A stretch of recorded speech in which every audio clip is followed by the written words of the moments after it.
welcome back to my lovely little channel. I am Callie, this is Callie's Collectibles Reviews, and today I'm going to take a look at the Hasbro Power Rangers Lightning Collection Mighty Morphing Goldar figure. This is, I think, was wave 3, I think. It's quite an old figure now. This is the first release of this figure, so there are some like accessory differences and paint differences and things like that. But overall, we'll have to wait and see, won't we? I'm going to switch over to the review station now to take a closer look at this guy, the packaging, accessories, and as always, give you my thoughts on it. I shall see you in just a minute. Bye-bye. Okay, so we are back. There's the figure, there's the accessories, and of course, the box. We will take a quick look at the packaging. I have to excuse the glare of my light. It's the best way I can set my lighting up at the moment. But got a lovely kind of stylized image of Goldar there. Saban's Power Rangers Lightning Collection, Mighty Morphing Goldar. That same artwork down this side. Around this side, that same piece of artwork from here wraps around. And on the back, you've got a slightly stylized image of the figure himself. I say slightly stylized because the paint is better on here than it is on the figure itself, but that's it for the packaging. On to the figure and the accessories. We'll take a look at a couple of the accessories first, and then we'll take a look at the figure himself. So, we'll start with the spare hands. You get 2 of these. They're pretty standard, not painted, which is a bit of a shame because there is some paint detail missing on some of the parts, but other than that, there you go. Take a closer look at those. You've got a right kind of splayed open grabbing hand and a left gripping hand for his sword. The figure comes with a fist on one hand on the left and a gripping hand on the right for the sword. Speaking of the sword, here it is. Very, very show accurate. Same both sides. Got the little serrated part of the blade right there. The hilt of the sword. Some nice little details in there when you can see them. Well, you turn it upside down, it is kind of phallic at that end. That's just my viewpoint on it though. But very nicely done. You get a purple lightning effect for his sword. I'll show how that goes on when we get around to putting the accessories on the figure. And he comes with his wings. They're the same, just obviously mirrored left and right. They do extend. Very nice paint detail on the feathers, with kind of like bluish wash. It looks very, very nice. Although they didn't do the same on the back, which is a bit weird. Like, I get that that's the part you're going to see, but if you're going to do the paint job this side, why not do it on this side? Because even the little jewel up here is not painted or anything. So it's kind of odd how they did the green jewel and the wash to the wings this side, but not on the back side. I don't get it. Both wings, like I said, they're identical, just mirrored. So that's his wings. And that's it, accessory-wise. This guy really doesn't come with much in the box. I mean, that's all you get. So, you know, you don't get much in terms of accessories with this guy. Not in the first release. There was another release that had slightly different paint details, more show accurate. Be quiet, computer. So more show accurate accessories, but this is the first release one. So now we'll take a quick look at the figure himself. And I mean, that head sculpt is just absolutely fantastic. I do have a little bit of paint smudging right there, but to me, from a distance, it looks kind of like he's got a piercing, so I kind of didn't bother getting rid of it. I remember his skin tone in the show was a slightly darker shade of blue, not by much, but just a little bit. The cool thing about this is it's done in like a yellowy goldish plastic, like these bits like a yellowy goldish plastic. But then it's bits like this and around here are picked out in a gold paint. I don't know how well that's coming across on camera, but you can see here it's like gold plastic with gold paint next to it. And it just makes things pop a little bit, like here on the shoulder pads. There's his weird two toes. Take a look at the back of the figure. Hair sticking out the back. His tail kind of, I don't know, hitched up, curled up. I don't really quite know how you want to put that, but yep, he's got his tail. And that's it. Now, for articulation, unfortunately, this guy kind of suffers the guy wearing armor syndrome. Because of the way that the head and the hair are sculpted, you're not going to get much movement out of the head. You're going to get about that to your left and right, but you are kind of forcing the hair about a bit. You don't really get up or down, you really just get left to right. Maybe, no, you don't even get a bit of attitude really. So the head is kind of limited just because of this big hair piece really, and the way the armor is on the chest. Arms can go that far out to the side. They can perform a full 360, but obviously this little piece here is going to get in the way.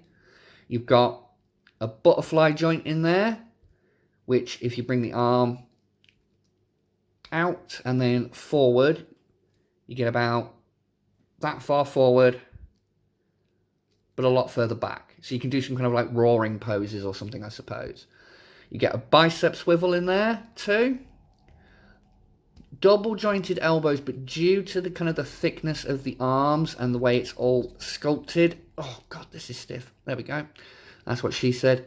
You can only kind of get him about 90-degree angle at best, really.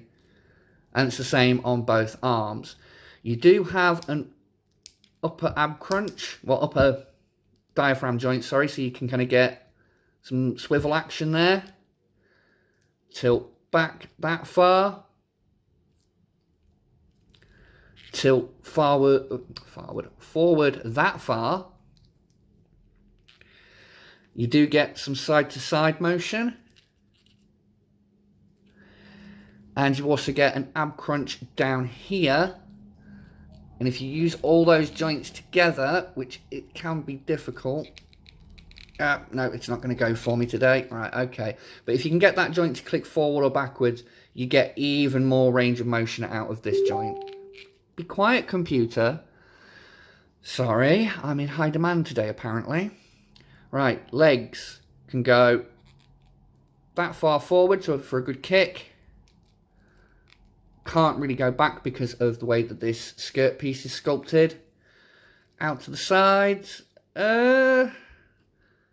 Not brilliant. I mean, if he was trying to stand on one leg, that's as far as you're going to get. It looks like he's cocking his leg for a piss. You do get rotation at the thigh right here. I don't know how well you're going to be able to see that. That joint where my thumb is, right there. That's where your rotation point is. You get double jointed knees. But again, due to the sculpt, it's just that's your range of motion in the knees. And ankles are on a forward-facing pin. So you get backwards and forwards and some nice rocker action. And that is about it for the figure himself. So tilt the camera down a little bit so you can see what I'm going to be doing now. Okay, so now I'm going to put the accessories on. We'll start with the wings. Oh, dead simple. You've got a little plug, or a little peg right here. You've got a little port on the back right here. You just force it in. That's what she said, giggity. Get the other wing, do the same.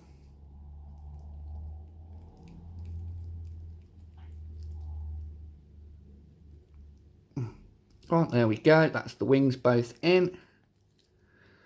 And that kind of completes the look of the figure. They do make him a little back heavy, but at the same time, just seeing Goldar with his wings, there's just something about that silhouette that just takes me right back to my childhood. It just finishes the figure. Now, for getting the sword into the hand, the best way to do it is use the hilt of the sword, put it into the open part of the figure's hand, and just push until it pops into place. And boom, there you go, you've got him holding his sword. Oh, wrong way around. There we go. As for the lightning effect piece, you just thread the sword through it, and when you get to the hilt, there's like these two little bits that kind of sit around the hilt of the sword, she says. Wait a minute, got that round the wrong side. There we go.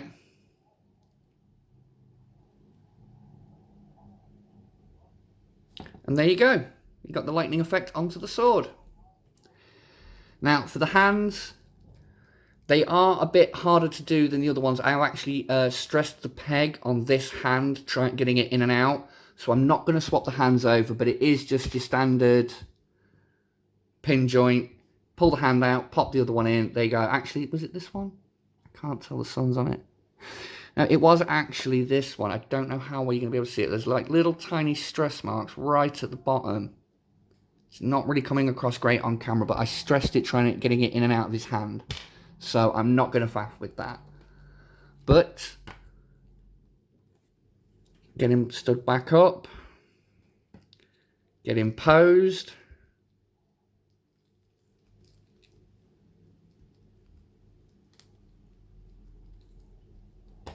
Get him in that kind of classic villain pose.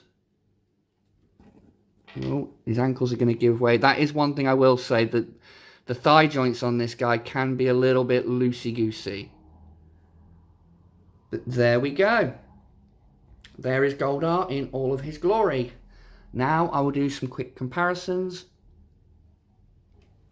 There he is with Tommy the White Ranger. I think that's a pretty good size comparison. Move them back a little bit so you can kind of see them a bit better, but there we go. That's them side by side. Here he is with his Emperor, Lord Zed himself, the big bad, the big evil of Mighty Morphin. And for a comparison with a female-styled Ranger, here he is with the Shattered Grid Ranger Slayer. So then, that was my look at the Hasbro Power Rangers Lightning Collection Mighty Morphin Goldar figure. I will jump back out of the review station now and give you my final thoughts. Thank you. Okay then, so that was my review of the Mighty Morphin Goldar.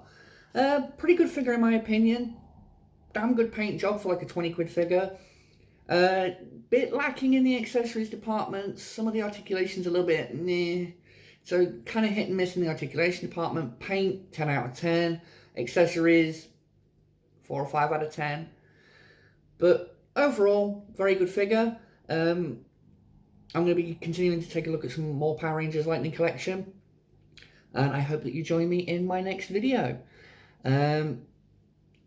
Actually, I'd like to just quickly share something with you. Talking about Power Rangers, I've actually joined a podcast talking about Power Rangers over on my friend's YouTube channel, Team Venom Media, and we've actually had an interview with Zordon, which was brilliant. So if you want to go over and check that channel out, that would be great. I will try and stick a link in the description.